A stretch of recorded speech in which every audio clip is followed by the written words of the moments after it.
What if I told you that in just 60 minutes you'll understand 900 years that changed the world forever?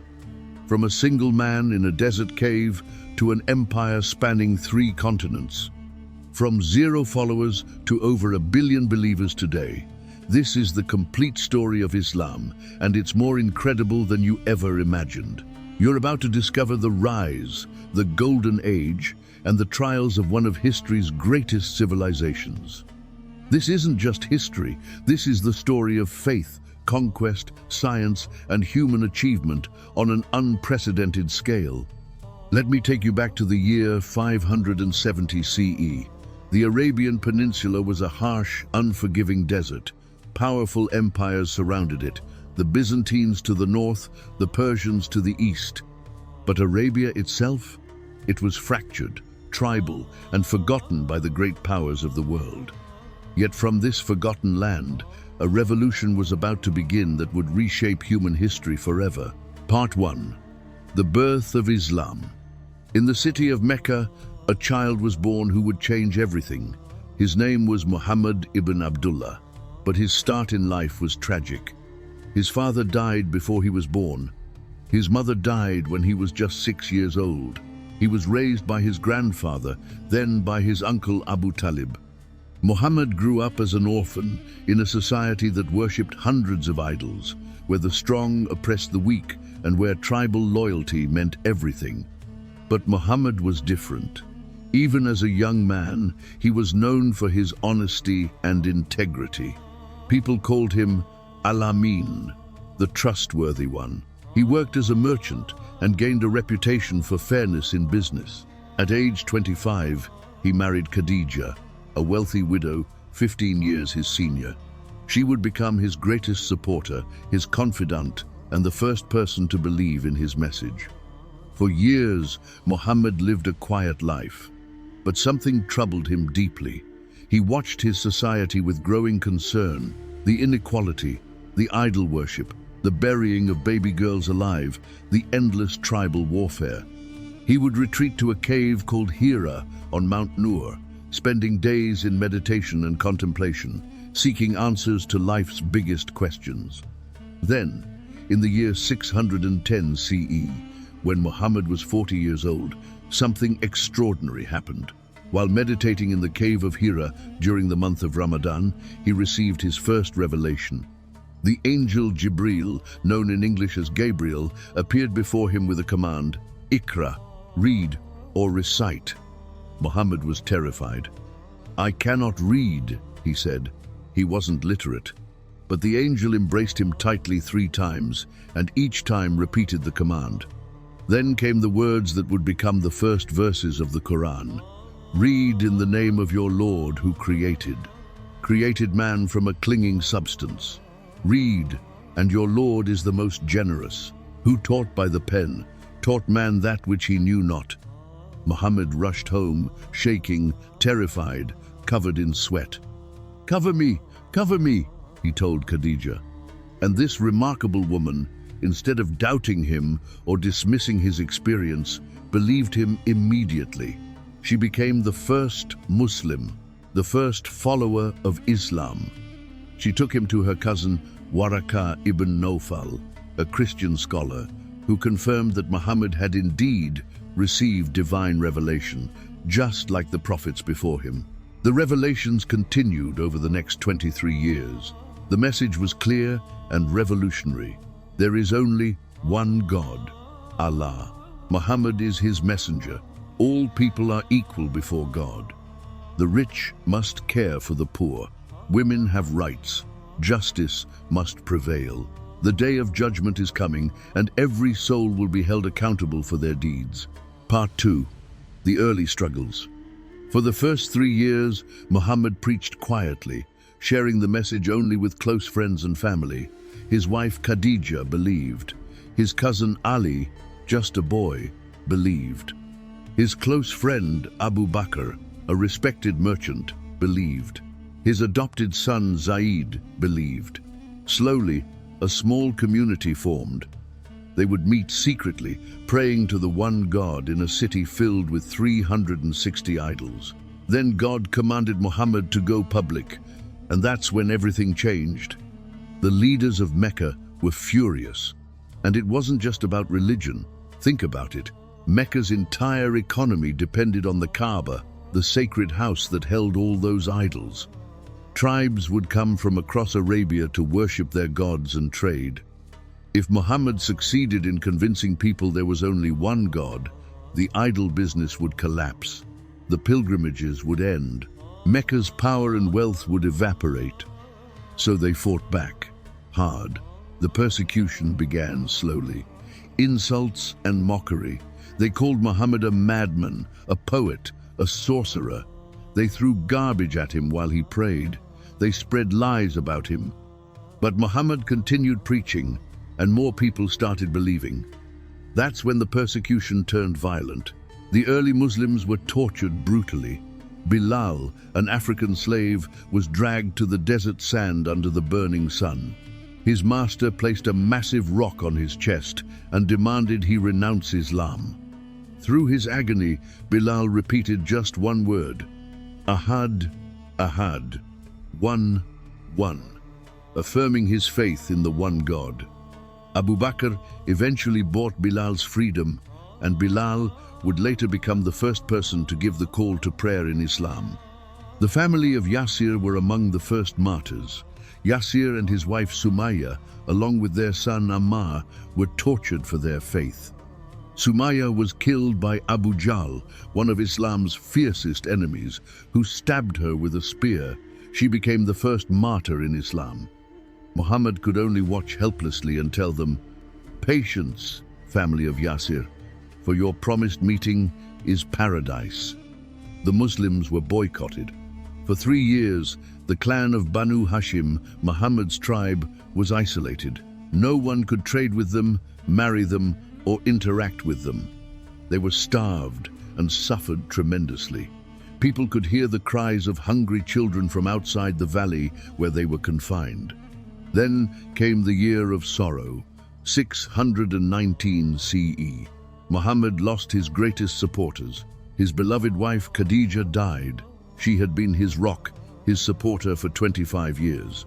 Then his uncle Abu Talib died. Abu Talib had protected Muhammad from the Meccan leaders, even though he never accepted Islam himself. Without these two protectors, Muhammad was more vulnerable than ever. In his grief and desperation, Muhammad traveled to the nearby city of Taif, seeking support. But instead of welcome, he was met with violence.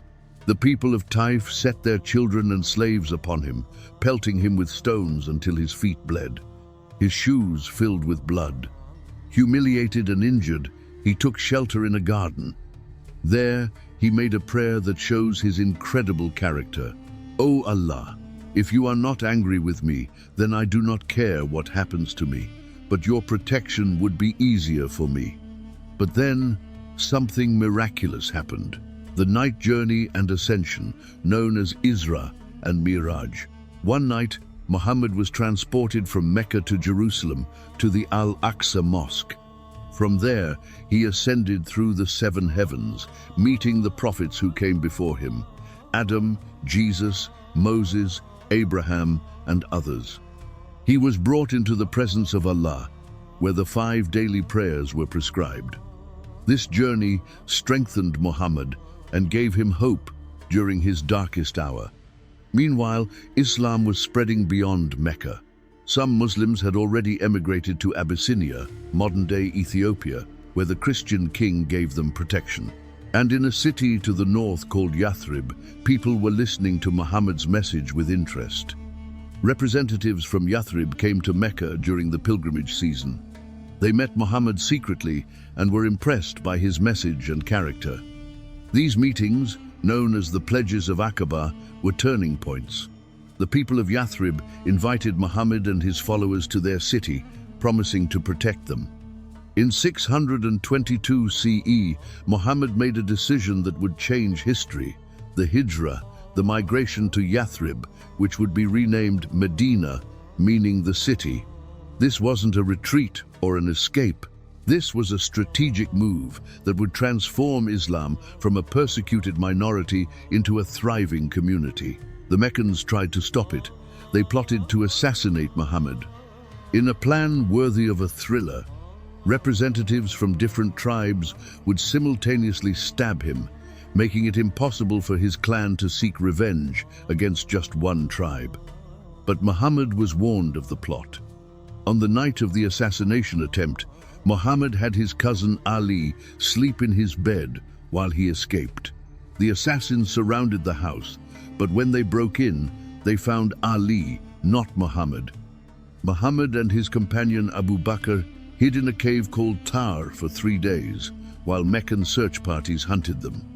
The story says that a spider built a web across the cave entrance and a dove nested there, making the Meccans think no one could have entered recently. When it was safe, they completed their journey to Medina. Part 3. The Medina period.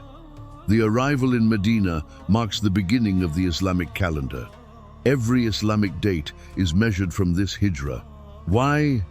Because this was when Islam stopped being just an idea and became a reality, a community, a society, a state. In Medina, Muhammad wasn't just a prophet. He was a statesman, a judge, a military commander, and a community leader, and he was brilliant at it. His first act was to build a mosque, a place for worship and community gathering. But he didn't just focus on Muslims. Medina was diverse, with Muslims, Jews, and pagan Arab tribes. Muhammad created the Constitution of Medina, one of the first written constitutions in history. It established rights and responsibilities for all groups, guaranteed religious freedom, and created a unified defense pact. It was revolutionary, a multi-faith society based on citizenship and law, not tribal loyalty. He also established brotherhood between the Muhajirun, the Muslims who migrated from Mecca, and the Ansar, the Muslims of Medina who hosted them. This wasn't symbolic. Ansari families opened their homes, shared their wealth, and welcomed the immigrants as true brothers. This bond transcended blood and tribe, creating a new kind of family based on faith. But Mecca wasn't going to let them live in peace. The Meccans still saw Muhammad as a threat. Their economy was suffering, their prestige was damaged, and Islam kept growing. So they prepared for war. The Battle of Badr, 624 CE. The first major battle between Muslims and Meccans. The odds were ridiculous. About 313 Muslims, poorly equipped, many without proper weapons or armor, against a Meccan force of about 1,000 well-armed warriors. The Muslims shouldn't have stood a chance, but they won, decisively. The Muslims believed Allah was on their side, and their faith gave them courage. They fought with incredible determination. Key Meccan leaders were killed, including Abu Jahl, the man who had tortured and murdered Muslims in Mecca. The victory at Badr was more than military. It was psychological. It showed that the Muslims could defend themselves, and it attracted more followers to Islam. The Meccans wanted revenge. The next year, 625 CE, they came back with a force of 3,000. The Battle of Uhud was different. Initially, the Muslims were winning. But some Muslim archers disobeyed orders and left their strategic position to collect war spoils. The Meccan cavalry, led by Khalid ibn Walid, who was still fighting against Islam at this point, exploited this mistake. They circled around and attacked from behind. The Muslims were routed. Muhammad himself was injured, his tooth broken, his face bleeding. Rumors spread that he was killed, causing panic. But he survived, and the Muslims regrouped. Though Uhud was a defeat, it taught valuable lessons about discipline and obedience. The Meccans tried again. In 627 CE, they assembled a coalition of 10,000 warriors, the largest army Arabia had ever seen. This was the Battle of the Trench. The Muslims had about 3,000 defenders. How could they possibly defend Medina against such overwhelming odds? Here's where strategy came in. A Persian companion named Salman suggested something foreign to Arabian warfare: dig a trench around the vulnerable parts of Medina. For days, Muslims dug. Muhammad himself participated, working alongside everyone else. When the massive Meccan army arrived, they were shocked. They had no experience with siege warfare. They couldn't cross the trench easily with their cavalry. The siege lasted about a month. The weather was harsh, supplies ran low, and tensions rose. There was even an internal threat. The Jewish tribe of Banu Qurayza, who had a pact with the Muslims, betrayed them and conspired with the Meccans. But the Muslims held firm. Eventually, the coalition fell apart due to mistrust and harsh conditions, and they retreated. Against all odds, Medina was saved. These battles established the Muslims as a force to be reckoned with in Arabia. Tribes began making peace with them, and many converted to Islam. In 628 CE, Muhammad had a dream that he would perform pilgrimage to Mecca. He set out with 1,400 followers, unarmed, intending peace. The Meccans panicked. They couldn't allow this. They sent negotiators, and after tense discussions, the Treaty of Hudaybiyah was signed. At first, it seemed like a defeat for Muslims. They had to return without performing pilgrimage. The treaty allowed anyone from Mecca to join Muhammad without their guardian's permission, but any Muslim who went to Mecca had to be returned. Many companions were upset. How was this fair? But Muhammad knew what he was doing. This treaty brought something invaluable: peace. 10 years of peace. And in that peace, Islam spread faster than it ever had in war. Tribes across Arabia sent delegations to meet Muhammad. They heard his message without the filter of Meccan propaganda. Thousands converted. In 629 CE, Muslims performed the compensatory pilgrimage, Umrah. The Meccans left the city, and Muslims entered peacefully, circling the Kaaba and worshipping Allah. It was emotional, triumphant, and powerful, but the treaty was broken. A tribe allied with Mecca attacked a tribe allied with Muslims. This violation gave Muhammad the justification he needed.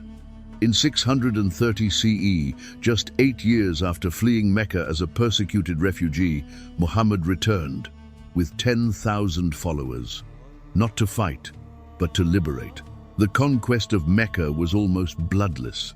The Muslims entered in columns from different directions.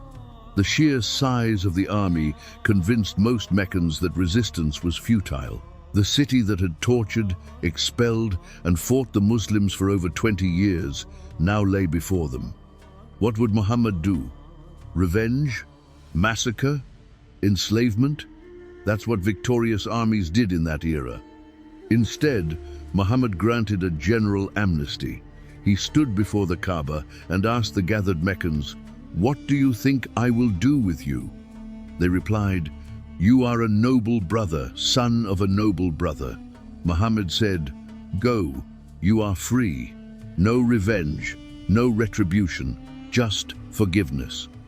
He entered the Kaaba and destroyed the 360 idols, restoring it to the worship of the one God, as it was built by Abraham. Mecca, the center of Arabian paganism, became the center of Islamic monotheism. Over the next 2 years, most of Arabia accepted Islam. The Prophet sent letters to the great rulers of his time: the Byzantine Emperor, the Persian Emperor, the ruler of Egypt, the king of Abyssinia. The message was simple: submit to Islam and you will be safe. Part 4. The death of the Prophet and the Caliphs. In 632 CE, Muhammad performed his first and only Hajj as the leader of the Muslim community. Over 100,000 Muslims joined him. At Mount Arafat, he delivered his final sermon, a speech that summarized his entire message. Every word was carefully chosen, every sentence profound. He spoke about human equality. All mankind is from Adam and Eve. An Arab has no superiority over a non-Arab, nor does a non-Arab have superiority over an Arab. A white person has no superiority over a black person, nor does a black person have superiority over a white person, except by piety and good action. He spoke about women's rights. O people, you have rights over your women, and your women have rights over you. He spoke about justice and trust. Return the goods entrusted to you to their rightful owners. Do not inflict injury, and injury will not be inflicted upon you. He asked the crowd, have I conveyed the message? And over 100,000 voices responded, yes. He looked to the heavens and said, O Allah, bear witness. 3 months later, Muhammad fell ill. Fever consumed him. He continued leading prayers as long as he could, but eventually he was too weak. He asked Abu Bakr to lead prayers in his place. On June 8, 632 CE, in the arms of his beloved wife Aisha, the Prophet Muhammad passed away. He was 63 years old. The companions were devastated. Umar ibn Khattab, one of the strongest and most passionate companions, stood up and refused to believe it. He declared that anyone who said the Prophet was dead would be punished. He was in complete denial. But Abu Bakr, calm and composed despite his grief, addressed the people. Whoever worshipped Muhammad should know that Muhammad is dead. But whoever worshipped Allah should know that Allah is alive and never dies. Then he recited a verse from the Quran. Muhammad is no more than a messenger. Other messengers have passed away before him. The Muslims wept, but they accepted the reality. Their beloved prophet was gone, but his message remained. Now came a critical question. Who would lead the Muslim community? The Ansar, the Muslims of Medina, gathered to choose a leader from among themselves. But the Muhajirun, the Muslims from Mecca, rushed to the meeting. Abu Bakr addressed them wisely. The leaders should be from us, Quraysh, and the helpers should be from you, Ansar. After discussion, Abu Bakr was chosen as the first caliph, the successor to the Prophet as the political leader of Muslims. Not everyone agreed. Some believed Ali, the Prophet's cousin and son-in-law, should have been chosen. This disagreement would later create the Sunni-Shia split, the biggest division in Islam. But in that moment, most Muslims accepted Abu Bakr. Abu Bakr's caliphate faced immediate crisis. Many Arab tribes had accepted Islam mainly because of Muhammad's personal authority. When he died, they figured their allegiance died with him. They refused to pay zakat, the obligatory charity. Some false prophets arose, claiming revelation. Arabia was fracturing. Abu Bakr could have compromised to keep peace. Instead, he made a bold decision. The Ridda Wars, the wars of apostasy. He declared, even if they refuse to give me a rope that they used to give to the Prophet, I will fight them for it. This wasn't about money. It was about the integrity of Islam. He sent armies led by brilliant generals like Khalid ibn Walid, who had converted to Islam after the Treaty of Hudaybiyah. Khalid was a military genius. Battle after battle, he defeated the rebel tribes and the false prophets. Within a year, Arabia was united under Islam again, stronger than before. But Abu Bakr didn't stop there. He looked beyond Arabia. The Byzantine and Persian empires had fought each other to exhaustion. Both were weak, and both had oppressed and taxed their populations heavily. Abu Bakr sent armies north. The Muslims weren't a huge force, but they had something the great empires lacked: motivation, discipline, and faith. They believed they were fighting for God, and paradise awaited those who died in battle. They were also fighting against empires that the common people hated. Abu Bakr ruled for only 2 years before dying of illness in 634 CE. On his deathbed, he appointed Umar ibn Khattab as the second caliph. This was wise. Umar was strong, just, and feared by the enemies of Islam. Under Umar, the Islamic conquests exploded. In the year 636 CE alone, 2 of history's most important battles took place. The Battle of Yarmouk against the Byzantines. The Muslim army, about 40,000 strong, faced a Byzantine force estimated between 100,000 to 240,000. The battle lasted 6 days. Khalid ibn Walid commanded the Muslim forces with brilliant tactics. Despite being massively outnumbered, the Muslims won decisively. This victory opened Syria and Palestine to Islamic rule. The same year, at the Battle of Qadisiyah, Muslims faced the mighty Persian Empire. Again, outnumbered and facing war elephants, something Arabs had never encountered, the Muslims fought with incredible courage. They won, and this victory led to the fall of the entire Persian Empire. Jerusalem surrendered to the Muslims in 637 CE. The Christian patriarch agreed to hand over the keys to the city only to Caliph Umar himself. So Umar traveled from Medina. When he arrived, it was time for prayer. The patriarch invited him to pray inside the Church of the Holy Sepulchre, one of Christianity's holiest sites. Umar refused. He said if he prayed there, Muslims in the future might claim it as a mosque because the Caliph prayed there. Instead, he prayed outside. This shows his respect for other faiths and his foresight. Egypt fell to Islam in 642 CE. The Persian capital of Ctesiphon fell. One after another, the great cities of the ancient world came under Muslim rule. Within 10 years of the Prophet's death, Muslims controlled an empire stretching from Libya to Afghanistan. But here's what's remarkable. Umar remained humble. He lived simply, patching his own clothes, eating barley bread.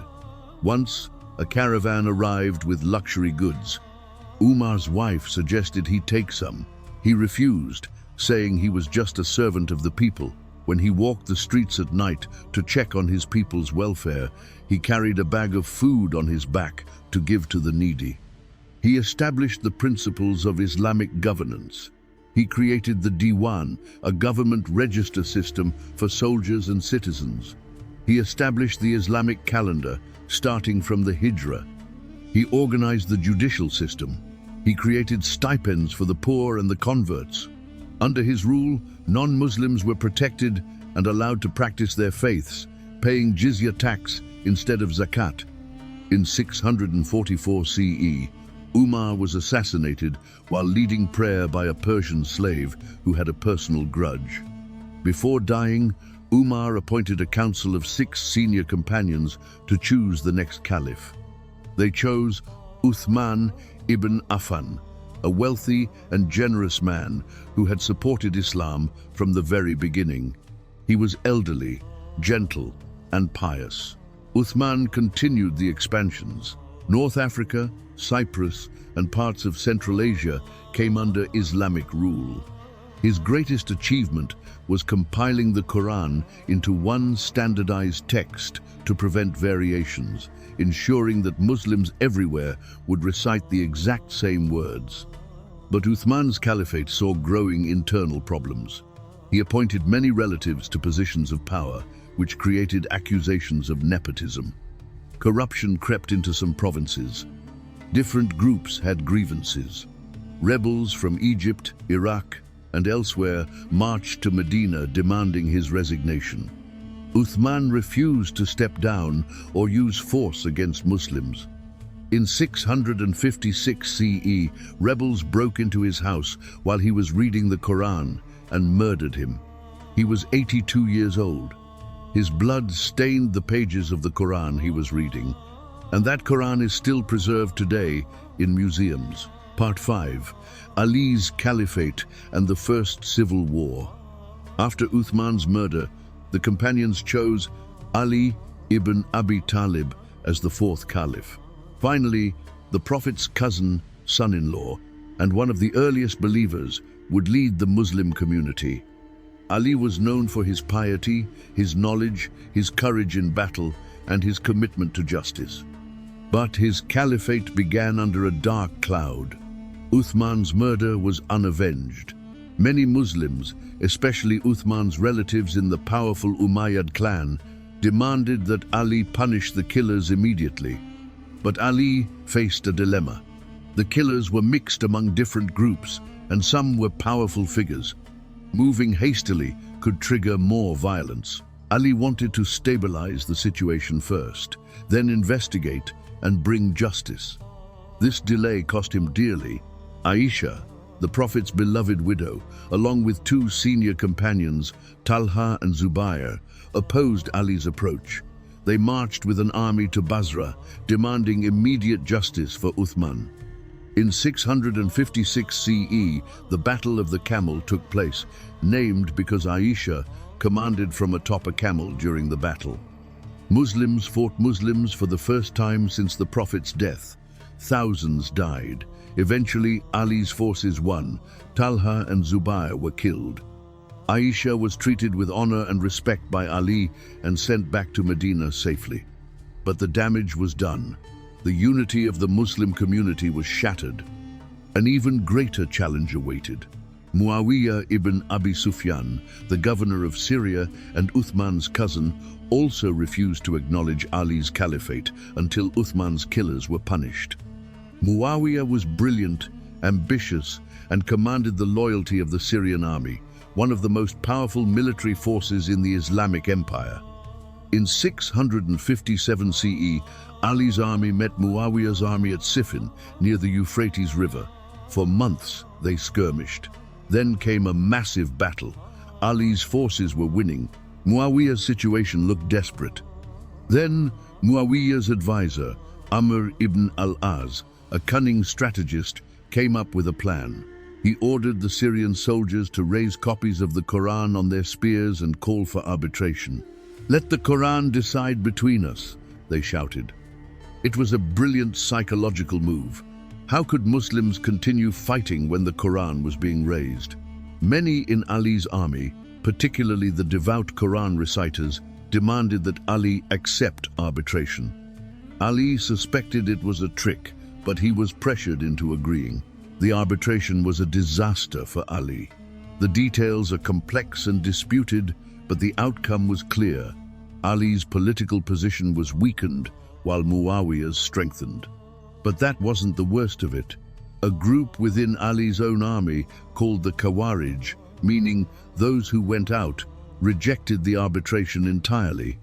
They believed that judgment belongs to God alone, and that both Ali and Muawiyah were wrong to use human arbitration. They turned against both leaders, declaring them apostates. The Khawarij became the first extremist group in Islam. They believed any Muslim who committed a major sin was no longer a Muslim and could be killed. They were absolutely uncompromising. In their black and white worldview, you were either perfectly with them or you were an enemy deserving death. Ali had to fight them. At the Battle of Nahrawan in 658 CE, Ali's forces killed most of the Khawarij, but survivors scattered and continued their ideology. In 661 CE, one of those Khawarij survivors, a man named Abd al-Rahman ibn Muljam, assassinated Ali while he was praying in the mosque of Kufa. Ali was struck on the head with a poisoned sword. He died 2 days later. He was about 63 years old, the same age as the Prophet when he died. Ali's death marked the end of the Rashidun Caliphate, the rightly guided caliphs. These were the 4 caliphs who knew the Prophet personally: Abu Bakr, Umar, Uthman, and Ali. Their era lasted just 29 years, but in that time they transformed Islam from a small community in Arabia to an empire spanning 3 continents. But it also ended in tragedy and division. 3 of the 4 were assassinated. Muslims had fought Muslims, and the unity that the Prophet had built was broken. Part 6. The Umayyad dynasty. After Ali's death, his son Hassan was declared caliph by his supporters in Iraq. But Muawiyah controlled Syria and had a powerful army. Hassan, not wanting more bloodshed, negotiated a treaty. He abdicated and retired to Medina, and Muawiyah became the undisputed caliph. This marked a major shift. The caliphate, which had been chosen by consultation and consensus, now became hereditary. Muawiyah established the Umayyad dynasty, naming his own son Yazid as his successor. The caliphate had become a monarchy. When Muawiyah died in 680 CE and Yazid claimed the caliphate, not everyone accepted it. Particularly Hussein ibn Ali, the younger son of Ali and grandson of the Prophet Muhammad, refused to give allegiance to Yazid, whom he considered unworthy and unjust. Hussein received letters from the people of Kufa in Iraq, promising to support him if he came to lead them. So Hussein, with a small group of family members and companions, about 72 people, including women and children, set out for Kufa. But it was a trap, or at the very least, the Kufans' promises proved worthless. Yazid's governor in Iraq sent an army of thousands to intercept Hussein. At a place called Karbala, near the Euphrates River, Hussein's small group was surrounded. For days, they were cut off from water in the scorching desert heat. Negotiations failed. Hussein knew he would die, but he refused to pledge allegiance to what he saw as an unjust ruler. On the 10th of Muharram, in the year 680 CE, the battle took place. It wasn't really a battle, it was a massacre. Hussein's companions fought bravely, but were vastly outnumbered. One by one, they fell. Hussein's infant son was killed by an arrow, while Hussein held him. His young nephews were killed. His brother Abbas was killed trying to bring water to the children. Finally, Hussein himself was killed, his body mutilated, his head severed and taken to Yazid in Damascus. The Battle of Karbala became the defining tragedy for Shia Muslims. Hussein became the ultimate symbol of standing against tyranny, even unto death. Every year during Muharram, Shia Muslims commemorate his martyrdom with passion plays, processions, and mourning. The slogan, "Every day is Ashura, every land is Karbala," reminds them to always stand for justice against oppression. This event solidified the Sunni-Shia split. Shias believe that leadership of the Muslim community should have stayed within the Prophet's family, starting with Ali. They see the Umayyads as usurpers. Sunnis, while respecting Ali and his family, believe the caliphate was validly transferred and that the community can choose its leaders. Despite this dark beginning, the Umayyad dynasty brought unprecedented expansion and organization to the Islamic Empire. Under rulers like Abd al-Malik and al-Walid I, the empire reached its greatest territorial extent. To the west, Muslim armies crossed the Strait of Gibraltar in 711 CE and conquered most of the Iberian Peninsula, modern-day Spain and Portugal, defeating the Visigothic kingdom. They called it Al-Andalus, and it would become one of the most advanced civilizations in medieval Europe, a beacon of learning, tolerance, and cultural achievement. The Muslims pushed into France, but were stopped at the Battle of Tours in 732 CE by Charles Martel. This battle is often cited as the moment that prevented Islam from conquering all of Europe, though historians debate how much further the Muslims really intended to push. To the east, Muslim armies conquered Central Asia, reaching the borders of India and China. In 751 CE, at the Battle of Talas, a Muslim army defeated a Chinese Tang dynasty army. This battle had huge historical implications. Chinese paper-making technology was captured and brought to the Islamic world, and from there to Europe, revolutionizing the spread of knowledge. The Umayyads also focused on administration and culture. They made Arabic the official language of the empire. They created a sophisticated postal system. They minted the first Islamic coins. They built magnificent structures, most notably the Dome of the Rock in Jerusalem, completed in 691 CE, one of Islam's most iconic buildings, still standing today with its golden dome shining over Jerusalem. But the Umayyads faced constant opposition. Many Muslims, especially non-Arabs, resented them. The Umayyads favored Arabs over other Muslims, creating a two-tiered system. Non-Arab Muslims, called Mawali, were often treated as second-class citizens, taxed more heavily and excluded from positions of power. This went against Islam's core teaching of equality. Various rebellions erupted. The Khawarij continued their insurgency. Shia groups plotted to restore the Prophet's family to power. And a new movement was growing, claiming to represent the descendants of the Prophet's uncle, Abbas. This Abbasid movement capitalized on widespread discontent. They promised justice, equality for all Muslims, regardless of ethnicity, and a return to true Islamic principles. They built a coalition of Arabs, Persians, and other groups who were tired of Umayyad rule. In 750 CE, the Abbasid revolution succeeded. Their armies defeated the Umayyads. The last Umayyad caliph, Marwan II, was killed. The Abbasids hunted down and massacred the Umayyad family, determined to eliminate any threat of their return. Only one Umayyad prince escaped, Abd al-Rahman. He fled across North Africa, pursued by assassins, facing betrayal and danger at every turn. But he was determined to survive. He crossed into Al-Andalus, rallied supporters, and in 756 CE established an independent Umayyad emirate in Spain. His descendants would rule there for nearly 300 years, creating a splendid civilization while the Umayyad name was erased from the east. Part 7. The Abbasid Golden Age.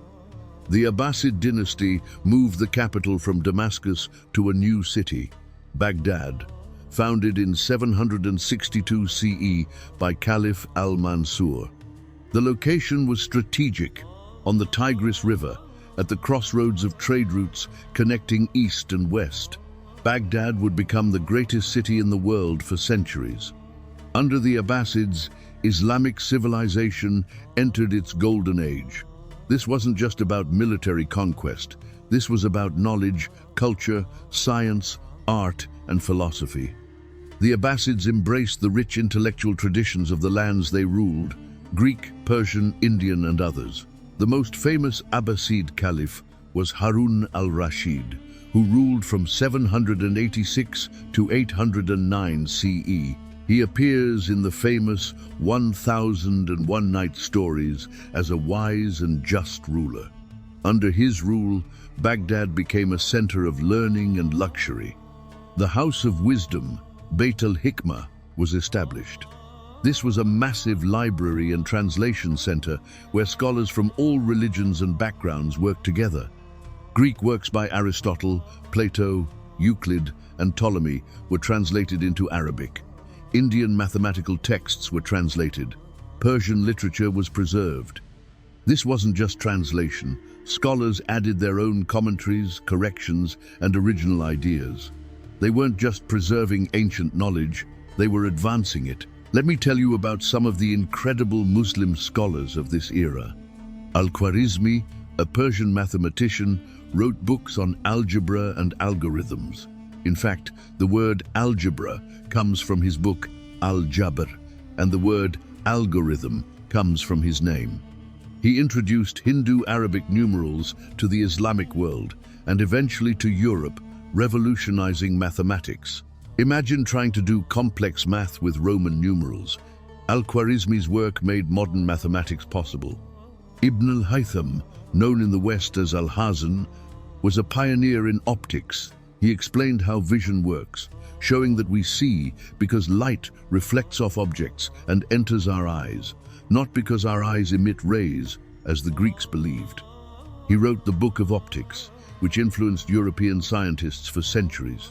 He's considered the father of modern optics and the scientific method itself. Al-Razi, known as Rhazes in the West, was a brilliant physician. He wrote over 200 books on medicine. He was the first to differentiate between smallpox and measles. He emphasized careful observation and experimentation. His medical encyclopedia was used in European universities for centuries. Ibn Sina, known as Avicenna, wrote The Canon of Medicine, a medical encyclopedia that systematized all known medical knowledge of his time. It was the standard medical textbook in Europe until the 1600s, used for over 500 years. He also made major contributions to philosophy, physics, and astronomy. Al-Biruni was a polymath who wrote on astronomy, mathematics, geography, and history. He calculated the Earth's circumference with remarkable accuracy. He studied other cultures and religions objectively, including Hinduism, producing detailed accounts that are valuable historical sources. Al-Jazari was an engineer and inventor. He designed incredibly sophisticated machines, water clocks, automatic musical instruments, and early programmable robots. His Book of Knowledge of Ingenious Mechanical Devices describes 100 mechanical devices, many of which influenced later European engineering. And there were countless others. Poets like Al-Mutanabbi, historians like Al-Tabari, geographers like Al-Idrisi, philosophers like Al-Farabi and Al-Ghazali. Women scholars too, like Fatima Al-Firi, who founded the University of Al-Qarawiyyin in Morocco in 859 CE, the world's oldest continuously operating university. Baghdad's House of Wisdom wasn't just for Muslims. Christians, Jews, Zoroastrians all worked together. Translation wasn't considered a lesser task, it was honored work. Scholars were paid well, and the caliphs patronized learning generously. Why did this golden age happen? Several reasons. First, Islam encouraged seeking knowledge. The Prophet Muhammad said, "Seeking knowledge is an obligation upon every Muslim." The Quran repeatedly urges believers to think, reflect, and observe the natural world. Second, the Islamic Empire was vast and diverse, connecting different cultures and ideas. Trade routes brought not just goods but ideas from China, India, Africa, and Europe. Third, the Arabic language became a unifying force. Scholars from Morocco to Central Asia could communicate and share ideas. Fourth, political stability and wealth allowed caliphs to patronize scholars and fund research. But the Golden Age wasn't just happening in Baghdad. In Al-Andalus, Islamic Spain, a parallel renaissance was occurring. Cordoba became one of the greatest cities in the world, rivaling Baghdad. At its peak in the 10th century, Cordoba had over 500,000 inhabitants, making it larger than any European city at the time. Cordoba had street lighting, public libraries, and hospitals. The Library of Cordoba reportedly held 400,000 books, when the largest European libraries had maybe a few hundred. The Great Mosque of Cordoba, with its distinctive red and white arches, still stands today as a testament to Islamic architectural genius. Under Abdul Rahman III and his son Al-Hakam II, Al-Andalus reached its cultural zenith. Muslims, Christians, and Jews lived together in what's often called convivencia, coexistence. It wasn't always perfect, and there were certainly tensions and conflicts. But compared to the rest of medieval Europe, Al-Andalus was remarkably tolerant. Jewish scholars flourished. Figures like Moses Maimonides, one of Judaism's greatest scholars, lived and worked in Islamic Spain. Christian scholars came to Al-Andalus to study and translate Arabic texts into Latin, bringing Islamic knowledge to Christian Europe. Universities in Toledo and other cities became centers where European Christians learned about the works of Aristotle, medical texts, mathematical innovations, and more, all preserved and enhanced by Muslim scholars. Meanwhile, back in the East, the Abbasid Caliphate was facing problems. The empire was too large to govern effectively from one center. Provincial governors became increasingly independent. In Egypt, the Fatimid dynasty, claiming descent from the Prophet's daughter Fatima and representing Shia Islam, broke away in 909 CE and established their own caliphate. They founded Cairo in 969 CE and built the famous Al-Azhar Mosque and University, which still exists today as one of the world's oldest universities. In the 10th century, the Buyids, a Shia Persian dynasty, actually conquered Baghdad and reduced the Abbasid caliphs to figureheads. The caliph kept his title and religious authority, but real power lay with military strongmen. Then came a new force, the Seljuk Turks. These were originally nomadic warriors from Central Asia who had converted to Sunni Islam.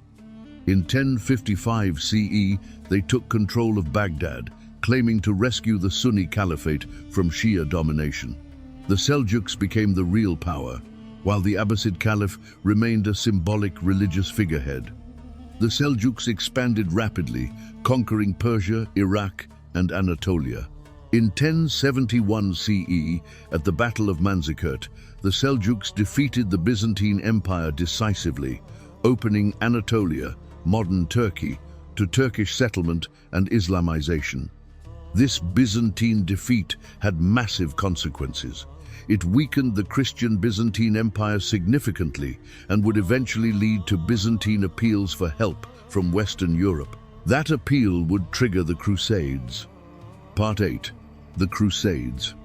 In 1095 CE, Pope Urban II called for a holy war to reclaim Jerusalem from Muslim rule. Tens of thousands of European Christians took up the cross and marched east. The First Crusade had begun. To understand the Crusades, we need perspective.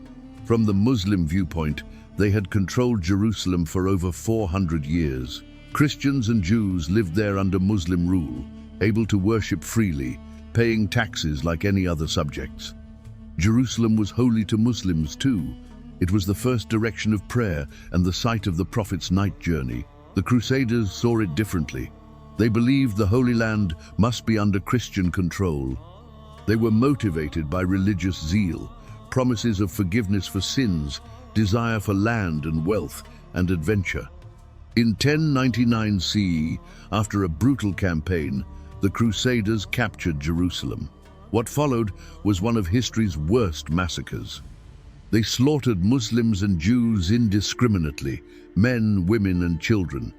Chronicles describe blood flowing through the streets. The Crusaders celebrated their liberation of Jerusalem by killing nearly everyone in it. The Crusaders established several states in the Levant: the Kingdom of Jerusalem, the County of Tripoli, the Principality of Antioch, and the County of Edessa. They built massive castles, some of which still stand today as impressive ruins. The Muslim world was initially shocked and divided. They were fighting each other and didn't unite against this new threat immediately. But slowly, leaders emerged who began to push back. Zengi, the ruler of Mosul, began the Muslim counterattack. His son, Nur ad-Din, continued the effort, conquering Damascus and uniting Syria under his rule. He framed the fight against the Crusaders as a jihad, a holy war to defend Islam and reclaim Jerusalem. But the greatest Muslim hero of the Crusades was Salah ad-Din, known in the West as Saladin. Born of Kurdish origin, Saladin rose to power in Egypt, founding the Ayyubid dynasty. He then conquered Syria, uniting Egypt and Syria under his rule, encircling the Crusader states. Saladin was not just a brilliant military commander. He was known for his honor, generosity, and adherence to Islamic principles of warfare. Even his enemies respected him. In 1187 CE, at the Battle of Hattin, Saladin's army decisively defeated the Crusaders. He captured the True Cross, a relic the Crusaders believed was from Jesus' crucifixion. He captured the Crusader king, Guy of Lusignan, and many nobles. Then Saladin marched on Jerusalem. After a short siege, the city surrendered. Now came Saladin's moment. Would he repeat the massacre the Crusaders had committed 88 years earlier? No. Saladin allowed the Crusaders to ransom themselves and leave peacefully. Those who couldn't afford the ransom were supposed to become slaves, but Saladin's brother and other commanders bought freedom for thousands. Saladin himself freed many more. Churches were protected. Christian and Jewish residents who wanted to stay could do so. This act of mercy stunned Europe and earned Saladin legendary status even among Christians. Dante placed him in the noble pagan section of his Divine Comedy, an honor rarely given to non-Christians. The fall of Jerusalem triggered the Third Crusade, led by three of Europe's most powerful kings: Richard the Lionheart of England, Philip II of France, and Frederick Barbarossa of Germany. Frederick drowned on the way, but Richard and Philip pressed on. Richard was a formidable warrior. He recaptured some coastal cities, but couldn't retake Jerusalem. Richard and Saladin never met face-to-face in battle, but they negotiated. According to legend, they developed a mutual respect, even exchanging gifts. In 1192 CE, they agreed to a treaty. The Crusaders would keep the coast, and Muslims would keep Jerusalem, but Christian pilgrims could visit the holy sites freely. Richard returned to Europe, and Saladin died the following year in 1193 CE, having spent all his wealth on the war effort and charity, so poor that there wasn't enough money for his funeral. More crusades followed. The Fourth Crusade in 1204 famously never even reached the Holy Land. The Crusaders sacked Constantinople instead, a Christian city driven by greed and Venetian manipulation. This permanently damaged relations between Eastern Orthodox and Catholic Christians. The Children's Crusade of 1212 was a tragic disaster, where thousands of children, believing their innocence would succeed where armies had failed, marched toward the Holy Land. Most died of disease or starvation, and many were sold into slavery. Later crusades had limited success. By 1291 CE, the Mamluk Sultanate of Egypt, successors to Saladin's dynasty, captured Acre, the last major Crusader stronghold. The Crusader states in the Levant were finished. The Crusades had profound effects. They increased contact between East and West, introducing Europeans to new goods, ideas, and technologies. They intensified religious hatred between Christians and Muslims, creating wounds that echo even today. They bankrupted many European nobles and strengthened merchant cities like Venice and Genoa. For the Muslim world, the Crusades were remembered as a time when they defended their lands against foreign invaders, but they were also a period of internal conflict and division. Part 9. The Mongol Invasion and Destruction. Just as the Crusader threat was ending, a new, far more terrifying threat emerged from the east: the Mongols. Genghis Khan had united the Mongol tribes and created the most devastating military force the world had ever seen. After his death in 1227, his descendants continued expanding the empire. By the 1250s, they turned their attention to the Islamic world. In 1258 CE, Hulagu Khan, a grandson of Genghis Khan, led a massive Mongol army to Baghdad. The Abbasid Caliph al-Mustasim underestimated the threat. He believed Baghdad's walls and his diplomacy could save him. He was catastrophically wrong. The Mongols besieged Baghdad. The city's defenses crumbled. On the 10th of February 1258, the Mongols entered Baghdad and unleashed one of history's worst destructions. For a week, they killed and destroyed. Estimates vary wildly, but hundreds of thousands, perhaps even 1 million people were slaughtered. The streets ran with blood, libraries were burned. Centuries of accumulated knowledge were destroyed. The Mongols threw so many books into the Tigris River that it reportedly ran black with ink. The House of Wisdom was destroyed. Priceless manuscripts were lost forever. The cultural and intellectual center of the Islamic world was reduced to ruins. The Caliph al-Mustasim was captured. According to legend, Hulagu had him wrapped in a carpet and trampled to death by horses, avoiding the taboo of spilling royal blood directly. The Abbasid Caliphate, which had ruled for over 500 years, was finished. The Mongols seemed unstoppable. They swept through Persia, Syria, destroying cities, massacring populations. Fear spread like wildfire. It seemed like the end of Islamic civilization. But then came a turning point. In 1260 CE, at the Battle of Ain Jalut in Palestine, the Mamluks of Egypt faced the Mongols. The Mamluks were a unique force, former slave soldiers, mostly Turks and Circassians, who had seized power in Egypt. They were hardened warriors, disciplined and motivated. Led by Sultan Qutuz and his brilliant general Baybars, the Mamluks used tactics and feints to lure the Mongols into battle. In a fierce fight, the Mamluks won. For the first time, the Mongols were decisively defeated. This victory saved the Islamic heartlands. The Mongols retreated and never again seriously threatened Egypt or the holy cities of Mecca and Medina.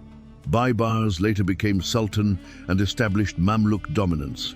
He even invited a surviving member of the Abbasid family to Cairo and declared him caliph, though it was a ceremonial position with no real power. Interestingly, many Mongols eventually converted to Islam. The Ilkhanate, the Mongol state that ruled Persia and Iraq, converted under Ghazan Khan in 1295 CE. The Golden Horde in Russia also converted. Islam proved resilient, converting its conquerors just as it had done with the Seljuk Turks before. But the damage was done. The Islamic world's center of gravity shifted. Baghdad never recovered its former glory. Cairo became the new cultural center under the Mamluks. In the east, new centers emerged in Persia and Central Asia. Part 10. The Ottoman Rise and the Fall of Al-Andalus. As the Islamic world reeled from the Mongol invasions, a new power was rising in Anatolia, the Ottomans. Founded by Osman Surs around 1299 CE, this Turkish dynasty would build one of history's greatest empires. The Ottomans expanded steadily, conquering Byzantine territories. In 1453 CE, Sultan Mehmed II, just 21 years old, achieved what Muslims had dreamed of for 800 years. He conquered Constantinople, the capital of the Byzantine Empire. The siege was spectacular. Mehmed built massive cannons, including one called the Basilica, weighing over 18 tons. He transported ships overland over a hill to bypass the chain, blocking the Golden Horn harbor. After 53 days, on the 29th of May 1453, Constantinople fell. Mehmed renamed it Istanbul and made it his capital. The Hagia Sophia, the great cathedral, was converted into a mosque. The Byzantine Empire, which had survived for over 1,000 years, was finished. This event shocked Christian Europe and is often marked as the end of the Middle Ages. The Ottomans continued expanding. They conquered the Balkans, Hungary, and reached the gates of Vienna. They conquered the Mamluk Sultanate in 1517, taking control of Egypt, Syria, and the holy cities of Mecca and Medina. The Ottoman Sultan now claimed the title of Caliph, leader of the Muslim world. Under Suleiman the Magnificent in the 16th century, the Ottoman Empire reached its zenith. It stretched from Algeria to Iraq, from Yemen to Hungary. It was a multicultural, multi-religious empire with advanced administration, architecture, and military. But while the Ottomans were rising in the east, tragedy was unfolding in the west. Al-Andalus, Islamic Spain, had fractured into small kingdoms called taifas after the collapse of the Cordoba Caliphate in 1031 CE. These kingdoms fought each other and were weak. Christian kingdoms in the north, Castile, Aragon, Portugal, pushed south in what's called the Reconquista, the reconquest. For centuries, the tide ebbed and flowed. But by the 15th century, only one Muslim kingdom remained: Granada. In 1492 CE, the same year Columbus sailed to America, Ferdinand and Isabella of Spain conquered Granada. The last Muslim ruler, Boabdil, surrendered. As he left Granada and looked back at the Alhambra palace, his mother reportedly said, "You do well to weep like a woman for what you could not defend like a man." This marked the end of nearly 800 years of Islamic presence in Spain. Initially, the treaty promised Muslims could stay and practice their faith, but those promises were broken. forced conversions began. Muslims who converted, called Moriscos, were still persecuted. The Spanish Inquisition targeted them brutally. By 1609 to 1614, all Moriscos were expelled from Spain. Hundreds of thousands were forced from their homes, losing everything. An entire civilization, a unique blend of Islamic, Christian, and Jewish culture, was destroyed. The Islamic world had lost its western edge, but it still controlled vast territories under the Ottomans, Safavids in Persia, and Mughals in India.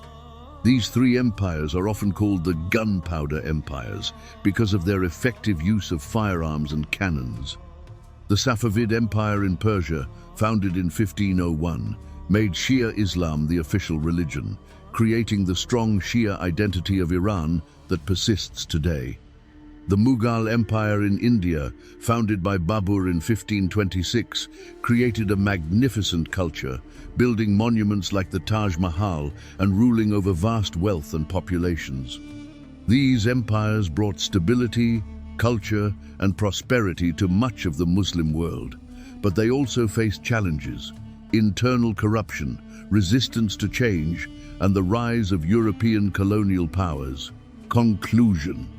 And that brings us to the threshold of the modern era. We've journeyed through 900 years of Islamic history, from the Prophet Muhammad receiving revelation in a cave to empires spanning continents.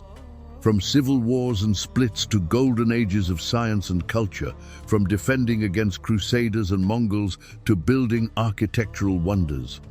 We've seen how Islam inspired incredible achievements: universities, hospitals, libraries, and scientific discoveries that laid the foundation for the modern world. We've also seen the conflicts, the divisions, the tragedies that marked this history. What happened after this? European colonialism, the fall of the Ottoman Empire, the birth of modern nation-states, the challenges and transformations of the 20th and 21st centuries, that's another story for another time. But now you understand the foundations. You understand how a faith born in the Arabian desert became a global civilization. You understand the struggles, the triumphs, the complexity. This is the story of Islam. 900 years in 60 minutes, a story of faith, knowledge, power, and human ambition. If this journey amazed you, share it. Subscribe for more deep dives into history. And remember, history isn't just about the past. It shapes who we are today. May peace be with you. Assalamu alaikum.